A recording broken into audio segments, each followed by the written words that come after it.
¿Quién soy yo? Las enseñanzas de Bhagavan Señor Ramana Maharshi. Traducción del Dr. T.M.P. Mahadevan del original tamil. Introducción. ¿Quién soy yo? Es el título dado a un conjunto de preguntas y respuestas que tratan de la indagación del ser. Las preguntas fueron formuladas a Bhagavan Sri Ramana Maharshi por un tal Sri M. Sivaprakasan Pillai en torno al año 1902. Sri Pillai, un licenciado en filosofía, era en aquel momento empleado del Departamento de Renta Pública del Sur Arcot Collectorate. Durante su visita a Tiruvannamalai en 1902 en misión oficial, fue a la cueva de Virupaksha en la colina de Arunachala, y tuvo un encuentro con el maestro. Buscó de él instrucción espiritual, y solicitó que le respondiera a algunas preguntas referentes a la indagación del ser. Como Bhagavan no hablaba en aquella época, no por haber tomado ningún voto, sino porque no se sentía inclinado a hacerlo, respondió a las preguntas que le formularon, por medio de gestos, y cuando estos no se entendían, las ponía por escrito. Tal como las recopiló y registró Sri Sivaprakasan Pillai, se trata de 14 preguntas con la respuesta de Bhagavan. Sri Pillai publicó este estudio por primera vez en 1923, junto con un par de poemas compuestos por él mismo, que describían cómo la gracia de Bhagavan había operado en él, disipando sus dudas y salvándole de una crisis en su vida. ¿Quién soy yo? Se ha publicado varias veces subsiguientemente. En algunas ediciones aparecen 30 preguntas y respuestas, y 28 en otras. Existe también otra versión publicada, donde no aparecen las preguntas, y las enseñanzas están reordenadas en forma de ensayo. La traducción inglesa existente es de este ensayo. La interpretación actual es la del texto en forma de 28 preguntas y respuestas. Junto con Vicharasangraham, indagación del ser, Nanyar, ¿quién soy yo?, constituye el primer conjunto de instrucciones en las propias palabras del maestro. Ambas son las únicas obras en prosa que existen de las obras de Bhagavan. Exponen muy claramente la enseñanza básica de que el sendero directo a la liberación es la autoindagación. El modo particular sobre cómo hay que hacer la autoindagación se expone con lucidez en Nanyar. La mente consiste en pensamientos. El pensamiento, yo, es el primero que surge en la mente. Cuando se persigue persistentemente la indagación, ¿quién soy yo?, se destruyen todos los demás pensamientos, y finalmente el propio pensamiento, yo, se desvanece, dejando únicamente el supremo ser no dual. De esta manera acaba la falsa identificación del ser con el fenómeno del no ser, como el cuerpo y la mente, y se produce la iluminación, Sakshatkara. El proceso de la indagación, por supuesto, no resulta fácil. Al preguntarse uno, ¿quién soy yo?, surgirán otros pensamientos, pero según vayan apareciendo, no hay que entregarse a ellos siguiéndolos, por el contrario, hay que preguntarse, ¿a quién surgen? Para hacer esto hay que ser extremadamente vigilante. Mediante una indagación constante hay que hacer que la mente permanezca en su origen, sin permitir que ande vagando y se pierda en el enredo de pensamientos creados por ella misma. Todas las demás disciplinas, como el control de la respiración y la meditación en las formas de Dios, deben considerarse prácticas auxiliares. Resultan útiles en la medida en que ayudan a la mente a aquietarse y concentrarse. Para una mente que ha logrado concentrarse, la indagación del ser resulta comparativamente fácil. Mediante una indagación incesante se destruyen los pensamientos, y se realiza el ser, la realidad plenaria, en la cual ni siquiera existe el pensamiento, yo, experiencia que se conoce como silencio. Esta es, sustancialmente, la enseñanza de Ramana Maharshi en Nanyar. ¿Quién soy yo? TMPMAHADEVAN. Universidad de Madras. 30 de junio de 1982. Om Namo Bhagavate Sri Ramanaya. ¿Quién soy yo? Nanya R. Puesto que el deseo de todo ser vivo es ser siempre feliz, libre de todo pesar, puesto que en toda persona se observa que existe un amor supremo por el propio ser, y como solo la felicidad es la causa del amor, para ganar esa felicidad que es nuestra propia naturaleza, y que se experimenta en el estado de sueño profundo, donde no existe la mente, uno debe conocer su propio ser. Para ello, el sendero del conocimiento, la indagación de la fórmula, ¿quién soy yo?, es el medio principal. 1. ¿Quién soy yo? El cuerpo burdo que está compuesto de los 7 humores, de Atus, no soy. Las 5 órganos cognoscitivos de los sentidos, es decir, los sentidos del oído, el tacto, la vista, el gusto, y el olfato, que aprenden sus respectivos objetos, es decir, el sonido, el tacto, el color, el gusto, y el olor, no soy. Los 5 órganos de los sentidos cognoscitivos, es decir, los órganos del habla, la locomoción, el entendimiento, la excreción, y la procreación, que tienen como funciones respectivas, el hablar, el moverse, el entender, el excretar, y el disfrutar, no soy. Los 5 aires vitales, prana, etc., que desempeñan respectivamente las 5 funciones de inhalar, etc., no soy. Ni siquiera soy la mente pensante. Tampoco soy la ignorancia, que solo contiene las impresiones residuales de los objetos, y en la que no existe objeto ni función alguna. 2. Si no sé nada de esto, entonces ¿quién soy yo? Después de negar todos los principios expuestos anteriormente como, esto no, esa conciencia que permanece únicamente es lo que soy. 3. ¿Cuál es la naturaleza de la conciencia? La naturaleza de la conciencia es existencia, conciencia, bienaventuranza. 4. ¿Cuándo se obtendrá la realización del ser? Cuando se elimine el mundo, que es lo que se ve, se obtendrá la realización del ser, que es el que ve. 5. No se obtendrá la realización del ser mientras permanezca el mundo, aparezca real. No la habrá. 6. ¿Por qué? El que ve y el objeto visto son como la cuerda y la serpiente. De la misma manera que no se puede obtener el conocimiento de la cuerda, que es el substrato, hasta que desaparezca el falso conocimiento de la serpiente ilusoria, tampoco se podrá obtener la realización del ser, que es el substrato, hasta que no se elimine la creencia de que el mundo es real. 7. ¿Cuándo se podrá eliminar el mundo, que es el objeto visto?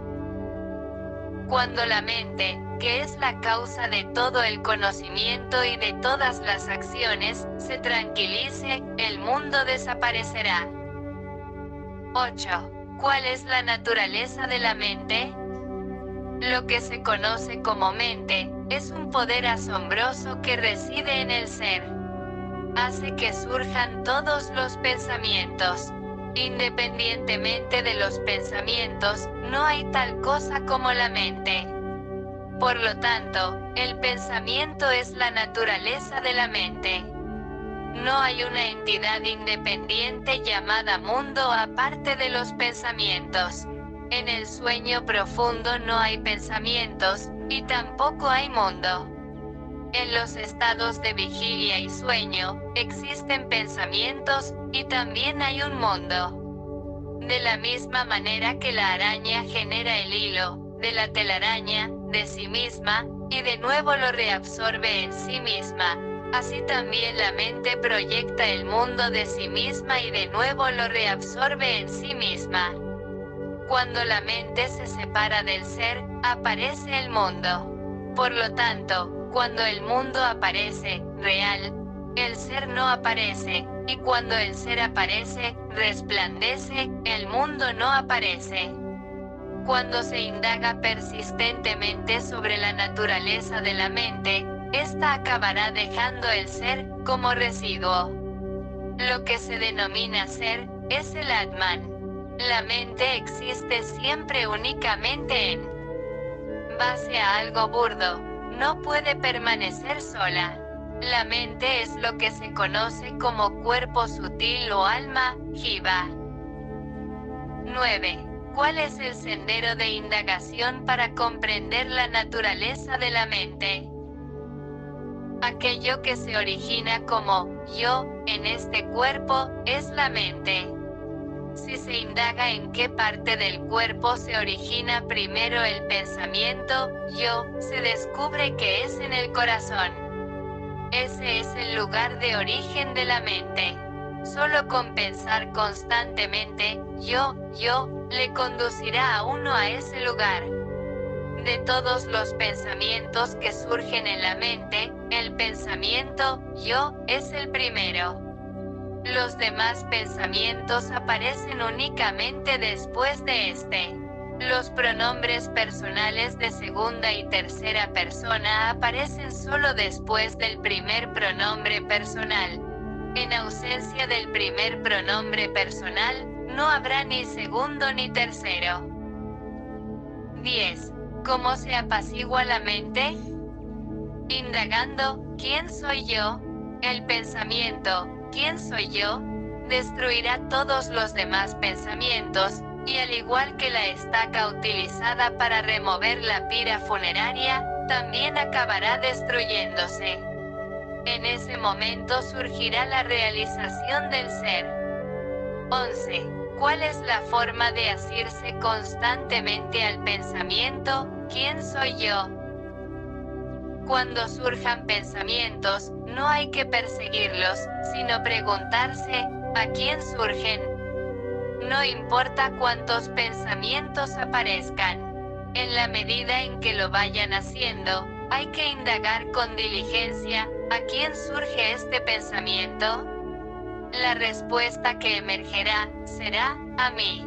Por consiguiente, si uno se pregunta, ¿quién soy yo?, la mente se remontará a su origen, y el pensamiento que surgió se aquietará. Mediante una práctica repetida de esta manera, la mente desarrollará la habilidad de permanecer en su origen. Cuando la mente, que es sutil, sale a través del cerebro y de los órganos de los sentidos, aparecen los nombres y las formas burdas. Cuando permanece en el corazón, desaparecen los nombres y las formas. No permitir que la mente se externalice, sino retenerla en el corazón, es lo que se conoce como interioridad, antarmukha. Dejar que la mente se aleje del corazón se conoce como exteriorización, bahirmukha. Así pues, cuando la mente permanece en el corazón, el yo, que es origen de todos los pensamientos, desaparecerá, y el ser que existe siempre, brillará. En cualquier cosa que se haga, hay que prescindir del ego, yo. Si se actúa de esa manera, todo aparecerá como perteneciente a la naturaleza de Shiva, Dios. 12. ¿No existe ningún otro medio de tranquilizar la mente? Aparte de la indagación, no existen otros medios adecuados. Si se busca controlar la mente a través de otros medios, parecerá que está controlada, pero se manifestará de nuevo. También por medio del control de la respiración, la mente se tranquilizará, pero base a algo burdo, no puede permanecer sola. La mente es lo que se conoce como cuerpo sutil o alma, jiva.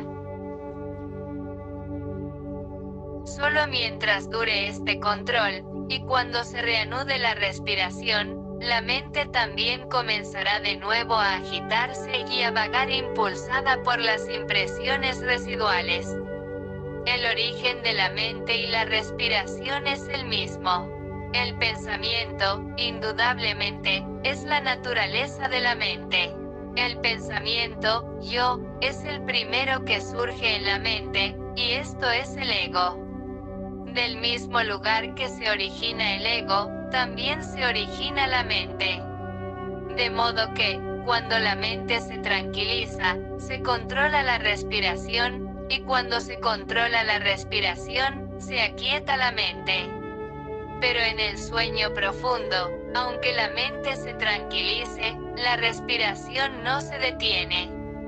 Este se debe a que, por voluntad divina, el cuerpo pueda preservarse, y las demás personas no crean que está muerto. En el estado de vigilia y en samadhi, cuando la mente se aquieta, la respiración se controla. La respiración es la forma burda de la mente. Hasta el momento de la muerte, la mente mantiene la respiración en el cuerpo, y cuando el cuerpo muere, la mente se lleva la respiración junto con ella. Por lo tanto, el ejercicio de controlar la respiración no es más que una ayuda para tranquilizar la mente, Manonigraha, no la destruirá, Manonasa. Al igual que la práctica de control de la respiración, la meditación en las formas de Dios, la repetición de mantras, la restricción en la alimentación, etc., no son más que ayudas para tranquilizar la mente. Meditando en las formas de Dios y repitiendo mantras, la mente se concentra. La mente siempre estará vagando.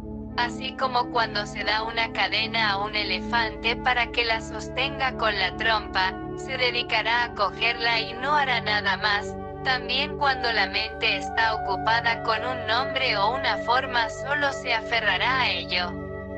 Cuando la mente se expande en forma de innumerables pensamientos, cada pensamiento se debilita, pero al desvanecerse los pensamientos, la mente se concentra y se fortalece. Para una mente así, la indagación del ser se vuelve fácil. De todas las reglas restrictivas, la que se refiere a tomar alimento sátvico en cantidades moderadas, es la mejor. Observando esta regla, aumentará la cualidad sátvica de la mente, y será de gran ayuda para la indagación del ser. 13. Las impresiones residuales, pensamientos, de los objetos aparecen como las olas del mar. ¿Cuándo se destruirán todas ellas? Según se va haciendo cada vez más elevada la indagación del ser, los pensamientos quedan destruidos. 14. Es posible que las impresiones residuales de los objetos, que provienen de tiempos remotos, por decirlo de alguna manera, puedan disolverse, y permitirle a uno permanecer como el ser puro. Sin ceder ante la duda, ¿es posible, o no? Hay que aferrarse persistentemente a la meditación en el ser. Incluso aunque uno sea un gran pecador, no debe preocuparse y llorar diciendo, Joel, soy un pecador, ¿cómo voy a salvarme? Hay que renunciar completamente al pensamiento, soy un pecador, y concentrarse ávidamente en la meditación en el ser. Entonces, sin duda, se logrará el éxito. No hay dos mentes, una buena y la otra mala. La mente es solo una. Son las impresiones residuales las que son de dos tipos, favorables y desfavorables. Cuando la mente está bajo la influencia de las impresiones favorables, se llama buena, y cuando está bajo la influencia de las impresiones desfavorables, se considera mala. No hay que dejar que la mente vaya errando hacia los objetos mundanos ni a lo que concierne a los demás. Por muy malos que puedan ser los demás, no hay que odiarlos. Hay que desechar tanto el deseo como el odio. Todo lo que damos a los demás, nos lo damos a nosotros mismos. Si se comprende esta verdad, ¿quién va a dejar de dar los demás? Cuando surge el ser, todo surge. Cuando el ser se tranquiliza, todo se tranquiliza. En la medida en que nos comportemos con humildad, cosecharemos buenos resultados. Si se tranquiliza la mente, se puede vivir en cualquier parte. 15. ¿Durante cuánto tiempo hay que practicar la indagación? Se requiere practicar la indagación, ¿quién soy yo? En tanto en cuanto haya impresiones de objetos en la mente. Hay que destruir los pensamientos según van surgiendo, en el lugar mismo de su origen, a través de la indagación. Si se recurre a contemplar el ser ininterrumpidamente, hasta alcanzarlo, solo eso bastaría. Mientras haya enemigos dentro de una fortaleza, seguirán apareciendo. Si les destruimos según van surgiendo, la fortaleza caerá en nuestras manos. 16. ¿Cuál es la naturaleza del ser? Lo que realmente existe, es solo el ser. El mundo, el alma individual y Dios, son apariencias en él. Como la plata en la madreperla, estas tres entidades aparecen y desaparecen al mismo tiempo. El ser es aquello donde no aparece absolutamente ningún pensamiento, yo. Eso se denomina silencio. El ser mismo es el mundo. El ser mismo es el yo. El ser mismo es Dios. Todo es Shiva, el ser. 17. ¿Acaso no es todo obra de Dios? Sin deseo, propósito o esfuerzo alguno, el sol se levanta, y en su mera presencia, la piedra solar emite fuego, el loto florece, el agua se evapora, la gente desempeña diversas actividades, y luego descansa. Al igual que la aguja se mueve en presencia de un imán, en virtud de la mera presencia de Dios, las almas gobernadas por las tres funciones cósmicas, o la quíntuple actividad divina, desempeñan sus acciones y luego descansan, de acuerdo con sus respectivos karmas. Dios no tiene propósito alguno, ningún karma le ata. Lo mismo sucede con las acciones mundanas, que no afectan al sol, o como los méritos y deméritos de los cuatro elementos, que tampoco afectan al espacio que todo lo penetra. 18. De todos los devotos, ¿cuál es el más elevado? El que se entrega a sí mismo al ser, que es Dios, es el devoto más excelso. Entregar el propio ser a Dios significa permanecer constantemente en el ser sin dar cabida a que se origine pensamiento alguno que no sea el del ser. Dios soporta cualquiera carga que se le ponga encima. Como el poder supremo de Dios hace que se mueva todo, ¿por qué vamos nosotros, sin entregarnos a Él, a preocuparnos constantemente con pensamientos sobre lo que hay o no que hacer y cómo o no hacerlo? Sabemos que un tren lleva toda la carga, de modo que después de subirnos a él, ¿por qué nos vamos a colocar nuestro pequeño equipaje sobre la cabeza, con lo que supone de incómodo, en lugar de ponerlo debajo del asiento y sentirnos cómodos? 19. ¿Qué es el desapego? El desapego significa destruir completamente los pensamientos según vayan surgiendo, sin dejar residuo alguno, en el lugar mismo de su origen. De la misma manera que un buceador en busca de perlas se ata una piedra a la cintura para que le hunda hasta el fondo del mar y poder coger las perlas, así también todo ser humano debe desapegarse, sumergirse en su interior y conseguir la perla del ser. 20. ¿No puede Dios y el Gurú liberar a un alma? Dios y el Gurú solamente mostrarán la manera de liberarse. Ellos por sí mismos no conducirán a un alma al estado de liberación. En verdad, Dios y el Gurú no son diferentes. De la misma manera que una presa que ha caído en las mandíbulas de un tigre no tiene escape.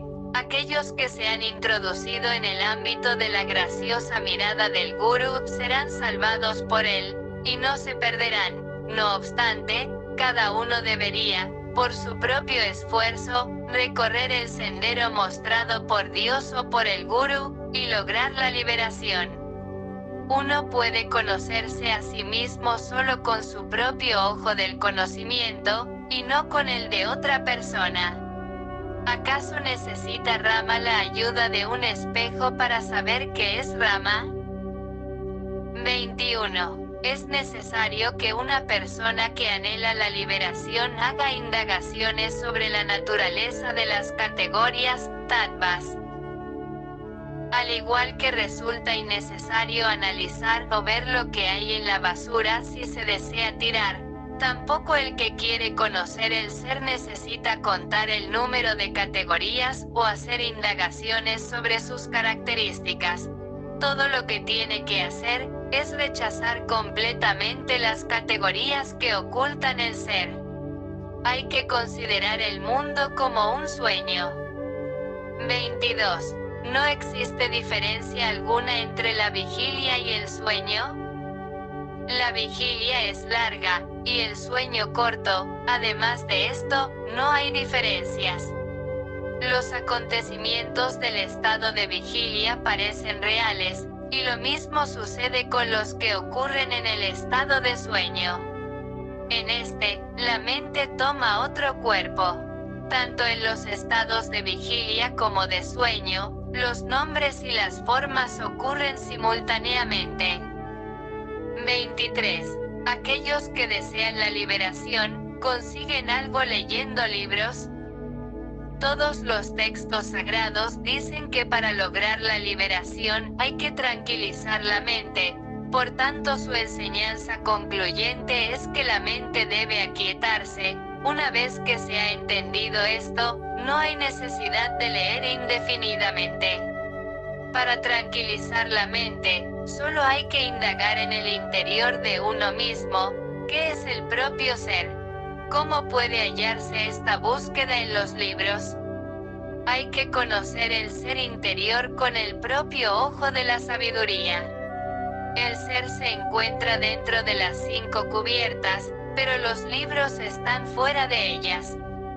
Puesto que hay que indagar sobre el ser desechando las 5 cubiertas, resulta inútil buscarlo en los libros.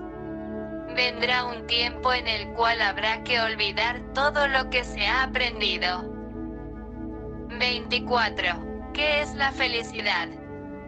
La felicidad es la propia naturaleza del ser. La felicidad y el ser no son diferentes. No hay felicidad en ninguno de los objetos del mundo. Imaginamos, a través de nuestra ignorancia, que obtenemos felicidad de los objetos. Cuando la mente se externaliza, experimentamos la desdicha. Lo cierto es que, cuando se cumplen sus deseos, regresa a su propio lugar de origen y disfruta la felicidad, que es el ser. De forma parecida, en el estado de sueño, samadhi, desmayo, y cuando se obtiene el objeto deseado y se elimina el objeto no deseado, la mente se dirige hacia adentro y disfruta la pura felicidad del ser. Así pues, la mente se mueve sin descanso, alternativamente saliendo del ser y regresando a él. La sombra bajo un árbol resulta agradable, pero fuera de ella, al aire libre, el calor es abrasador. Una persona que haya estado caminando al sol se siente refrescada cuando llega a la sombra. Aquel que pasa constantemente de la sombra al sol y viceversa, es un estúpido. Un hombre sabio permanece constantemente en la sombra. De igual modo, la mente de aquel que conoce la verdad, no abandona a Brahman. La mente del ignorante, por el contrario, da vueltas por el mundo, sintiéndose miserable, y durante un corto espacio de tiempo regresa a Brahman para experimentar felicidad. En realidad, lo que se llama mundo no es más que pensamiento. Cuando el mundo desaparece, es decir, cuando no hay pensamiento, la mente experimenta felicidad, y cuando el mundo aparece, experimenta la desdicha. 25. ¿Qué es la percepción de la sabiduría? J.N.A.N. Adersti. Permanecer tranquilo es lo que se conoce como percepción de la sabiduría. Estar tranquilo es disolver la mente en el ser. La telepatía, el conocimiento del pasado, presente, futuro, y la clarividencia, no constituye la percepción de la sabiduría. 26. ¿Cuál es la relación existente entre la carencia de deseo y la sabiduría? La carencia de deseo es sabiduría. Ambos conceptos no son diferentes entre sí, son el mismo. La carencia de deseo es abstenerse de dirigir la mente hacia cualquier objeto. Sabiduría significa la no aparición de objeto alguno. En otras palabras, no buscar lo que es diferente del ser, es desapego o no deseo.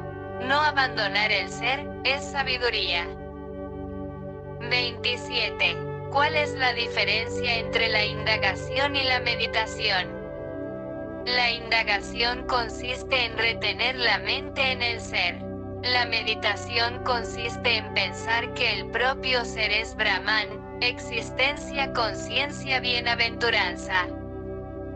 28. ¿Qué es la liberación? Indagar en la naturaleza del propio ser, que está esclavizado, y realizar la propia naturaleza de uno mismo, constituye la liberación.